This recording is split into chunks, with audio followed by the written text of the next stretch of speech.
बड़ों को प्रणाम, छोटों को स्नेह और आशीष। स्वागत है आपका मेरे धर्म दर्पण चैनल पर। आपसे एक आग्रह है, अगर आपने अब तक इस चैनल को सब्सक्राइब नहीं किया तो कृपया इसे सब्सक्राइब कर लें। मेरे वीडियो को लाइक करें, शेयर करें, जिससे कि धर्म की बात जो है दूर दूर तक जाए। हम इसलिए कह रहे हैं कि आप इससे जुड़ जाएं, क्योंकि आने वाले दिनों में हम लोग कुछ ऐसे प्रयोग या ऐसे रामायण, हनुमान चालीसा या कहीं उल्लेखित जो उपाय हैं वो बताएंगे, जिससे आपकी कार्य सिद्धि होगी और आपको व्यवसाय या दूसरी जगह जहाँ भी आप कुछ प्रयास उद्यम कर रहे हैं उसमें सफलता मिलेगी। इस पर भी हम कोशिश करेंगे और धार्मिक कथाएं भी ऐसे लाएंगे जो अछूती हो या अछूती ना हो तो कम से कम उनका विस्तार से हम आपको बताएंगे, विस्तृत ये करेंगे। तो ये हमारी आपसे विनती है, आग्रह है कि इसको सब्सक्राइब कर लें, इस चैनल को, धर्म दर्पण को।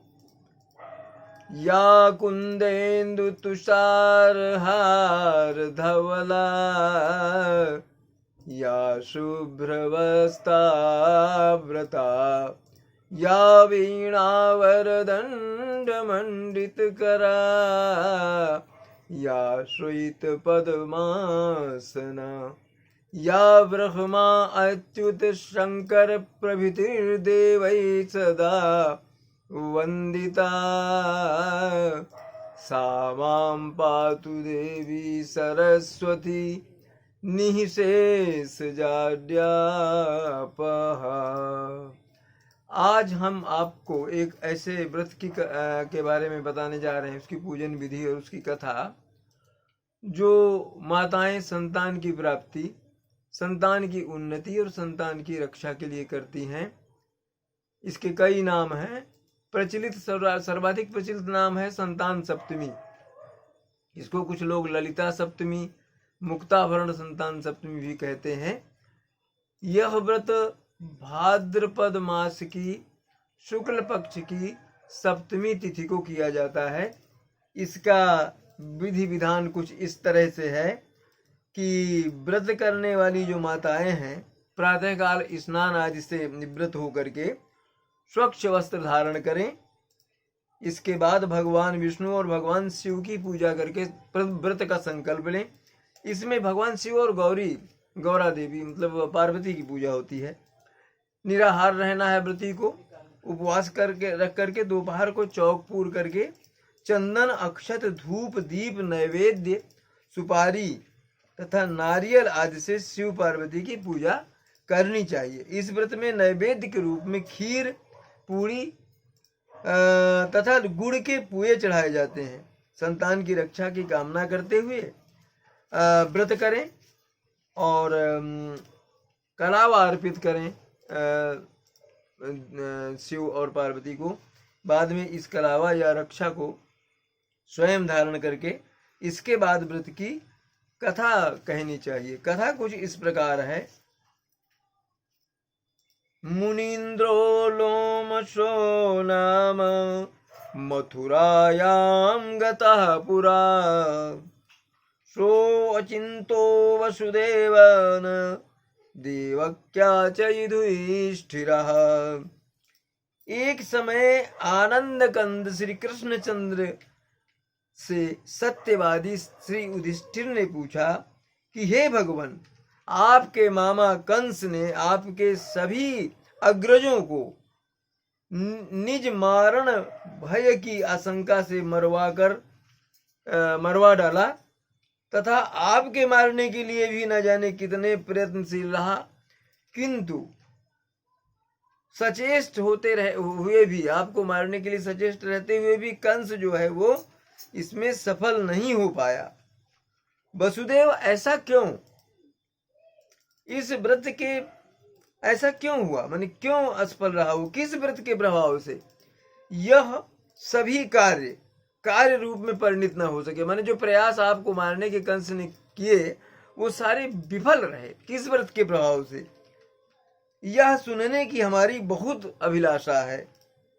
अतएव आप हमसे सविस्तार वर्णन करें कि किस व्रत के प्रभाव से आप सुरक्षित रह गए कंस के इसमें हर प्रयास से। इतनी प्रचंड इच्छा देखकर भक्त प्रिय भगवान महाराज कृष्ण जो है, कृष्णचंद्र जी युधिष्ठिर से बोले, हे युधिष्ठिर, एक समय मुनियों में श्रेष्ठ श्री लोमस ऋषि जो हैं वो मथुरापुरी में पहुंचे।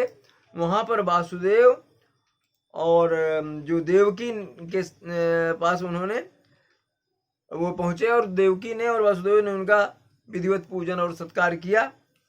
उपविष्टः कथा पुण्या कथयित्वा मनोरमाः ततः कथायुतं भूयः कथामेतं प्रचक्रमे।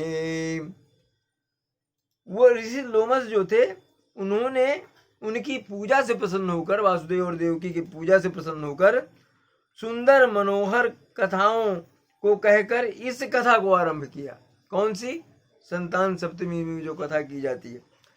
कंसेन हताः पुत्राः जाताः जाता पुनः पुनः मृतवत्सा देवकी त्वं पुत्र दुखेन दुखिता। महर्षि लोमस जी ने कहा कि हे देवी देवकी, कंस ने तुम्हारे जो पुत्र हुए उन्हें मार डाला, जिससे कि तुम पुत्र दुख से दुखी हो, पुत्र के मरण के दुख से दुखी हो। यथा चंद्रमुखी दीना बभूव नहुष प्रिया पश्चाच्चीर्ण व्रता जैव बभूव बालका। जिस प्रकार से महाराज नहुष की प्रिया चंद्रमुखी अपने पुत्रों के मरण दुख से दुखी हुई थी और परम पवित्र इस व्रत को करके न मरने वाली संतान पाकर परम सुखी हुई थी। त्वमपि देवकी तथा भविष्यसि न संशयः। उसी प्रकार से अगर तुम इस व्रत को करो तो हे देवकी, इसमें कोई संशय नहीं कि तुम्हारे भी पुत्र होंगे। काशा चंद्रमुखी ब्रह्मण बभूव नहुष प्रिया कि चीर्णम हि व्रतम दिव्यम तथा संतति वर्धनम सपत्नी दर्प धर्मण सौभाग्य रोग्य विभो। तो देवकी बोली कि हे महाराज, हे ऋषि, वह नहुष की प्राण वत्सला जो थी चंद्रमुखी, उसने कौन सा व्रत किया तथा उसने किस संतति पर दिव्य व्रत को किया। हे प्रभु, सौतों को मत को चूर करने वाली, सौभाग्य और आरोग्य के देने वाले यह व्रत कौन सा है? इस व्रत के बारे में मुझे भी बताइए। तो लोमस ऋषि फिर बोले, अयोध्यायां पुरा राजा नहुषो नाम विश्रुतः तस्यासीद्रूप संपन्ना देवी चंद्रमुखी प्रिया। अयोध्या में एक नहुष नाम के राजा थे, बहुत लोकप्रिय हुए। उनकी एक बहुत ही रूपवती रानी थी जिसका नाम था चंद्रमुखी। तथा तत्रैव नगरे विष्णुगुप्तो अभवत् द्विजः आसीद गुणमती तस्य भार्या चंद्रमुखी शुभा। उसी नगर में विष्णुगुप्त नाम के ब्राह्मण थे जिनकी पत्नी का नाम था चंद्रमुखी थी और वो सुंदर गुणवती थी। तथोरासीदति प्रीति स्पृणीया परस्परम अथ द्वय्यपि ते सख्यो स्नानार्थम सरजू जले। रानी और उस ब्राह्मणी में, मैंने चंद्रमुखी और रूपवती में बहुत ही मित्रता थी। एक बार वो दोनों मिलकर के सरयू नदी में स्नान करने जाती हैं।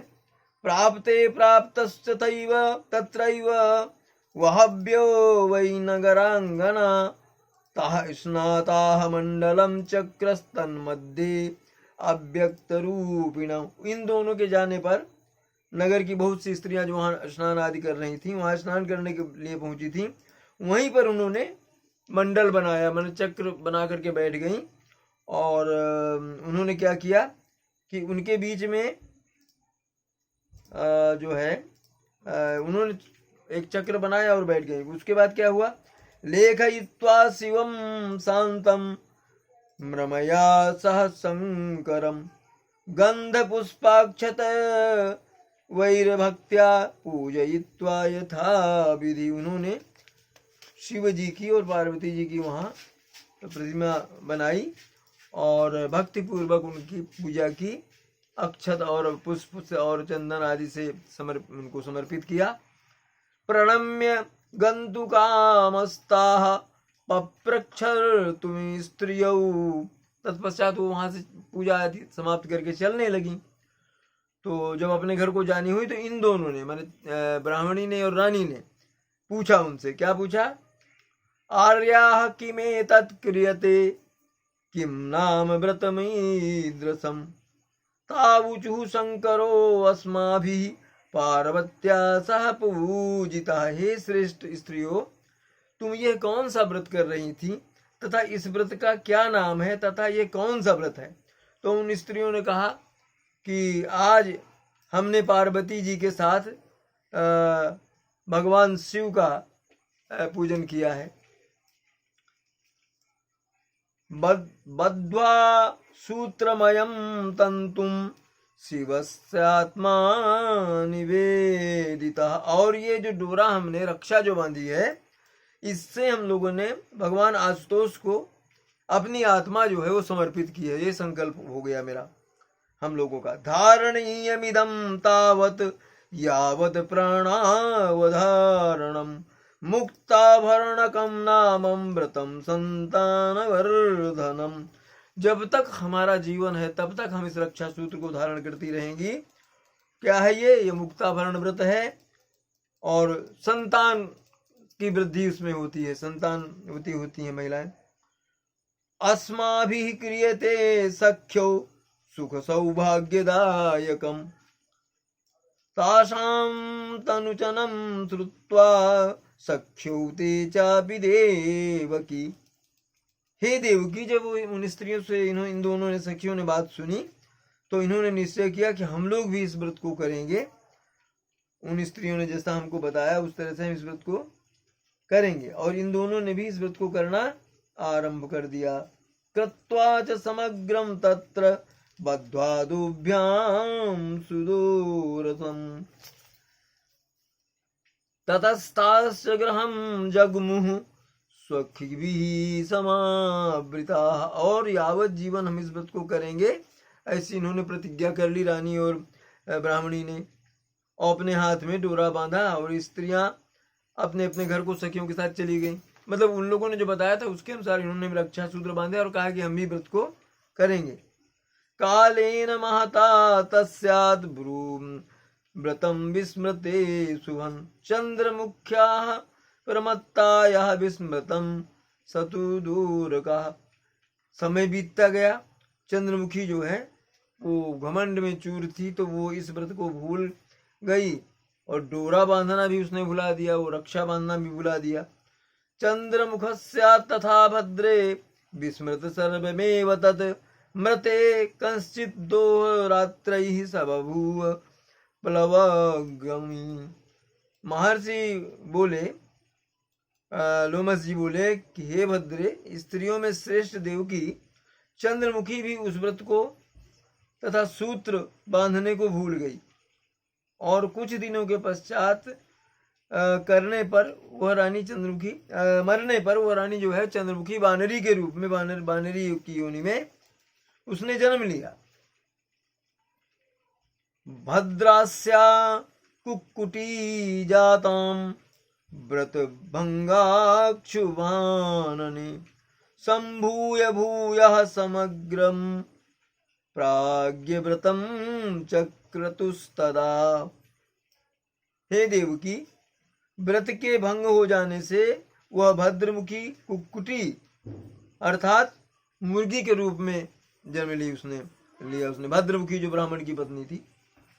जब उन दोनों को ऐसी अवस्था हुई तब समय पाकर दोनों ने फिर इस व्रत को करना प्रारंभ कर दिया। दोनों ने, रानी और उसकी सखी जो ब्राह्मणी थी।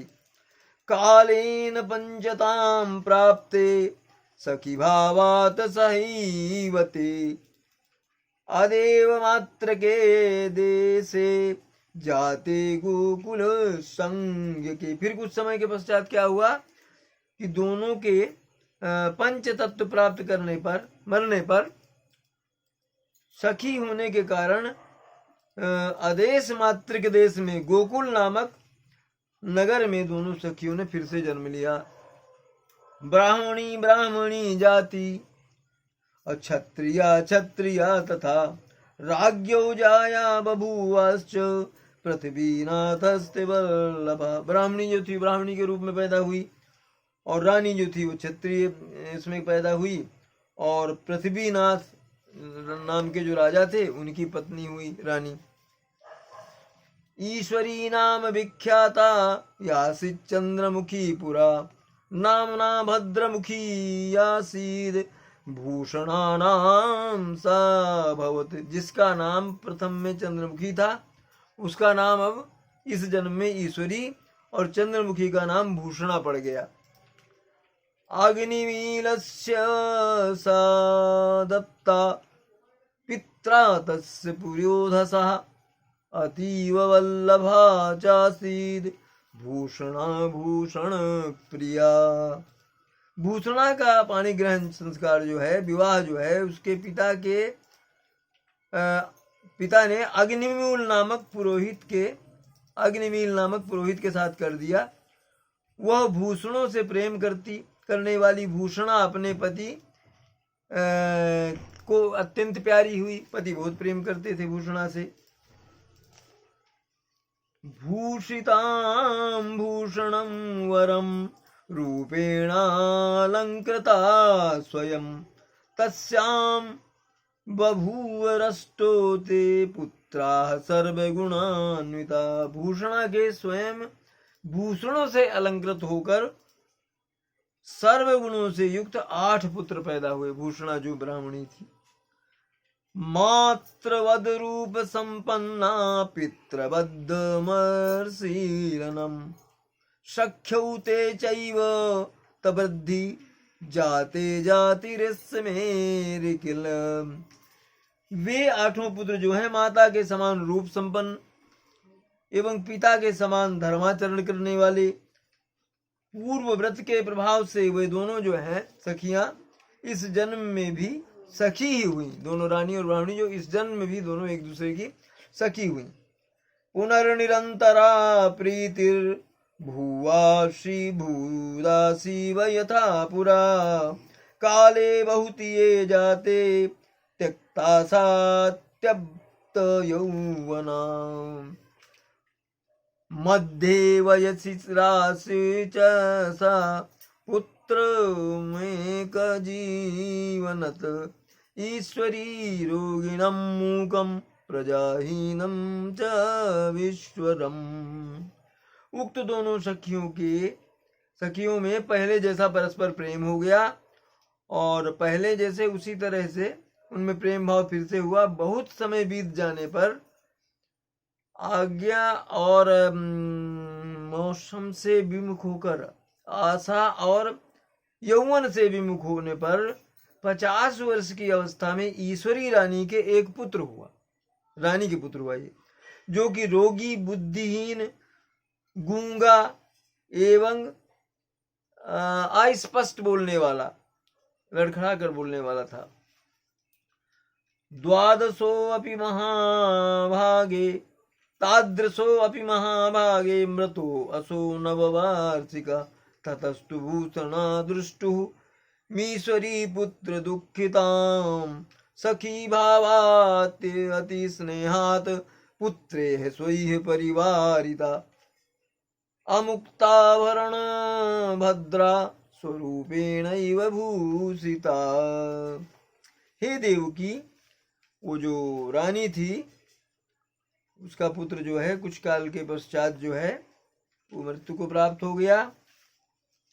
तो उसके दुख को करने के लिए उसकी जो सखी भूषणा थी वह गई रानी के पास, और अपने पुत्रों को लेकर पुत्राभरण के दुख से दुखित ईश्वरी रानी को देखने के लिए उसके घर पहुंची। वो ब्राह्मणी भूषणा बिना आभूषणों के एवं अलंकारों के पहने बिना ही स्वरूप से भूषित थी, सुंदर थी वो, उसको अलंकारों की जरूरत नहीं थी, प्राकृतिक सौंदर्य था उसका।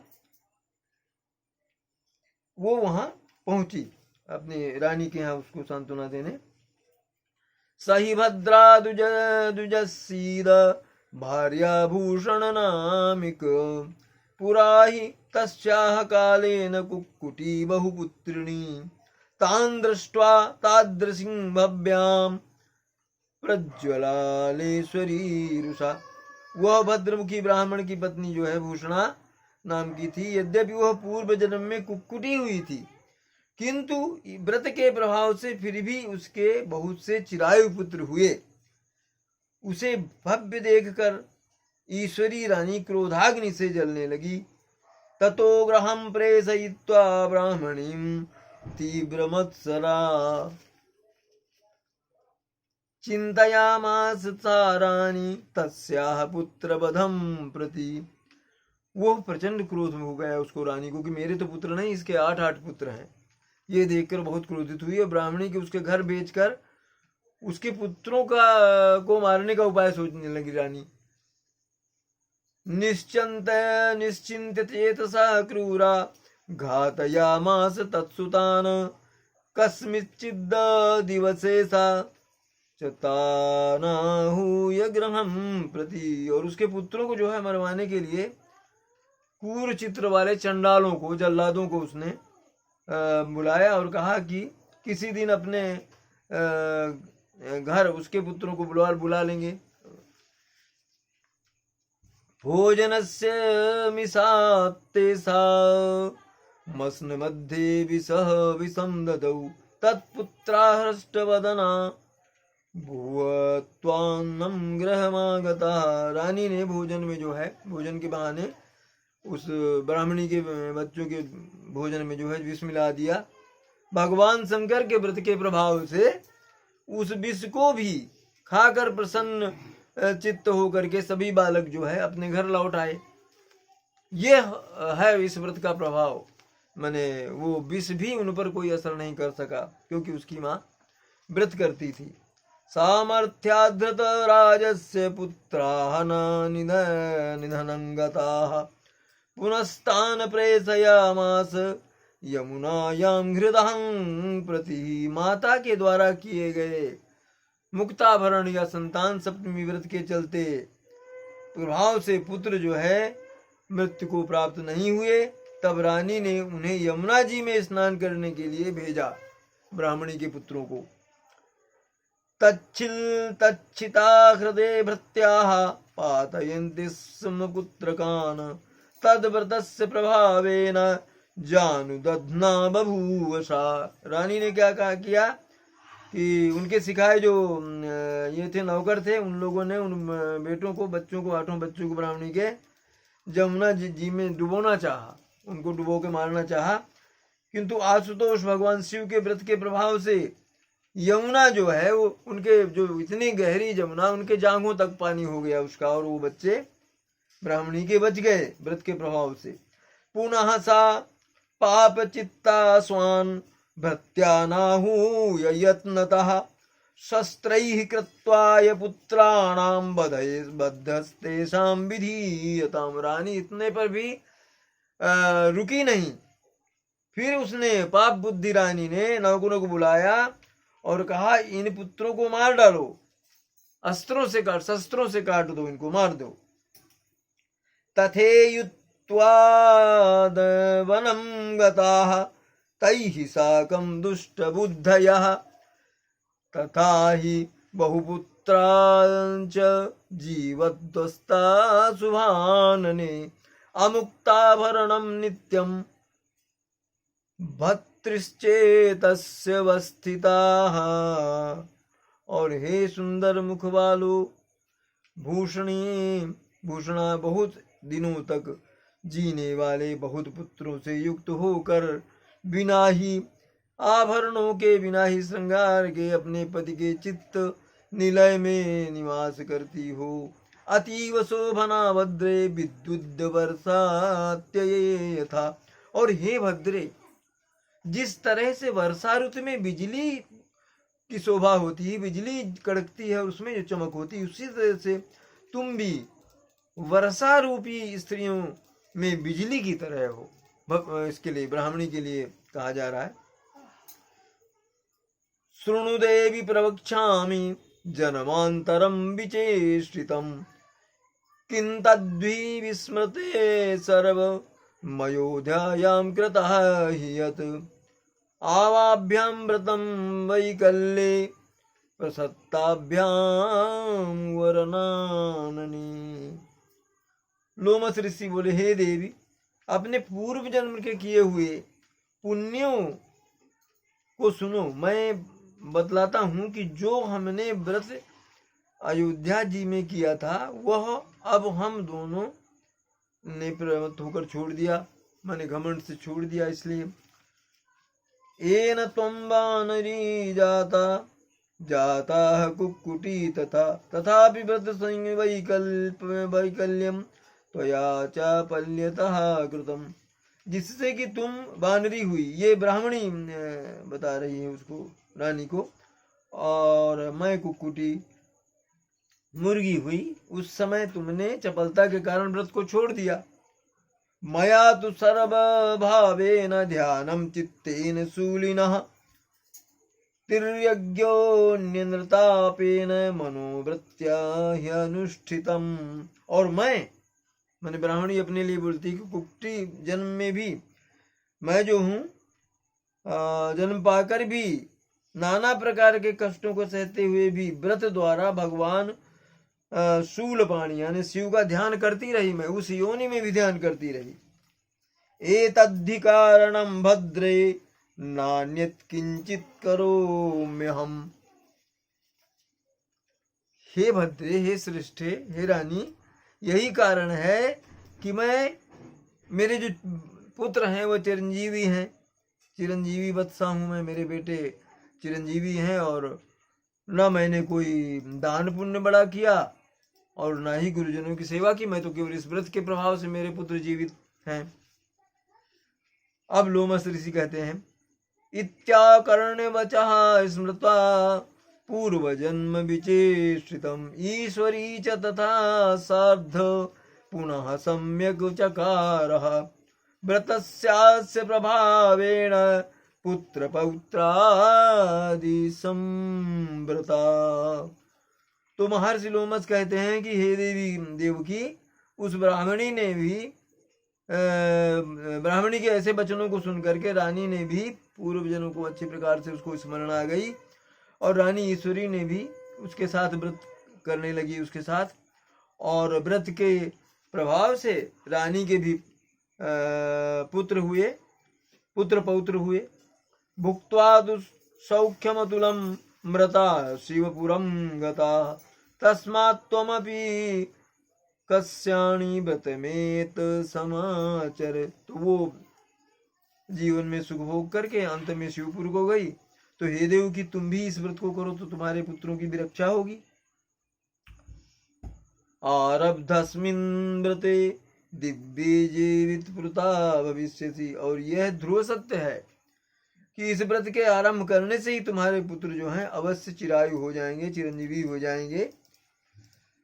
ब्रह्मणाख्याहिते ये सम्यक व्रत में तत् सुख प्रदम संतान वृद्धिकरणम शिवलोक स्थितम प्रदम। ये जो है, ये व्रत जो है वो संतान सुख को देने वाला है, और इसके जो व्रत करने वाली व्रति है वो अंत में शिवलोक को जाती है। लोमस ऋषि बोले, भद्रे भाद्रपदे मासी सप्तम्यां सलिलालये स्नानत्वा शिवं मंडलकं लेखयित्वा तथाम्बिकां भक्त्या संपूज्य समयं कुर्याद्वद्ध्वा करे गुणम। लोमस ऋषि ने अब विधि बताई कि ऐसा करें कि भाद्रपद के शुक्ल पक्ष की सप्तमी के दिन किसी सरोवर या नदी के पास जाएं, वहां स्नान कर भगवान शिव और पार्वती की अत्यंत तेजोमयी मूर्ति का एक मंडल में घेरे में पूजन आदि करें। सब लोग जो घेरा बना करके चक्र बनाकर बीच में मूर्ति हो पूजन करें, अपने हाथ में डोरे यानी रक्षा बांध लें, और यावत जीवन पूजन का संकल्प करें कि हम जब तक जिएंगे इस व्रत को करेंगे प्रभु। यावज्जीयं मयात्मा तु शिवस्य विनिवेदितः इत्येव समयं कृत्वा ततः प्रभृति दोरकम। यह संकल्प लें कि हम जीवन भर जब तक हमारा शरीर है इस व्रत को करेंगे, और यह संकल्प लेकर के उस दिन जो है रक्षा बांधे, वो व्रत का संकल्प लें। आख्यानकम व्रतम इदम सुख मोक्ष कामा या स्त्री चरिष्याति शिवम हृदये निधाय दुखम विहाय बपुसा गत कलम कलमसीधा ता शास्त्री तद्भवती शोभन जीविवत्साः। सुख और मोक्ष की कामना से जो प्राणी एवं स्त्री भगवान शिव के को अपने हृदय में स्थापित कर 20 व्रत को करेगा, स्त्री सभी पापों से छूटकर वह सभी दुखों को छोड़कर अनेक प्रकार के सुखों को भोगेगी और व्रत के प्रभाव से वो सुंदर तथा चिरायु पुत्रों वाली होगी। यह है व्रत कथा। तो ये संतान सप्तमी की व्रत कथा हुई। इसके बाद व्रत का उद्यापन करते हैं, और ये इसकी विधि और इसकी कथा है, प्रामाणिक कथा है ये, जो श्लोकों के साथ हमने कही। तो आज के लिए इतना ही, और फिर आगे मिलते हैं किसी और नए विषय के साथ। और फिर एक बार आग्रह, इसे लाइक करिए, वीडियो को शेयर कीजिए, मेरे चैनल को सब्सक्राइब कीजिए। नमस्कार। जय शिव शंकर, जय गौरा पार्वती।